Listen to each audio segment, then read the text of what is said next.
আসসালামু আলাইকুম। আমরা এখন দাঁড়িয়ে আছি পুকুর পাড়ে একটা আজব জিনিসের সন্ধান পেয়েছি। চলুন আপনাদেরকে সেখানে নিয়ে যাই। এই যে গত্রদা, খুব সাবধানে।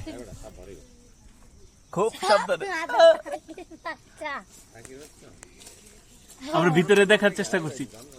ওই যে আসলে মাছরাঙ্গা অনেক কয়টা রে? 3টা বাচ্চা। আসলে দি দেখতাছি পাখি কেচাপ 3টা পাখির বাচ্চা এখানে, মাছরাঙ্গা পাখির বাচ্চা। আপনারা যারা দেখেন নাই, ইতিপূর্বে যারা দেখেন নাই যে মাছরাঙ্গা পাখির বাসা কেমন হয়, এই যে দেখেন, এটা মাটির তলে হয়। এই যে মাটির পুকুর পাড়ে একটা মাটির গুহা। এই মাটির গুহার ভিতরে আস্তে আস্তে আমরা যাই গুহায় প্রবেশ করতে করতে এই যে এখানে মাছরাঙ্গা পাখির বাচ্চা 3টা বসে আছে। এরাই কিন্তু মাছরাঙ্গা হবে কয়দিন পরে। এই পুকুরের মাছগুলা তারা খাবে।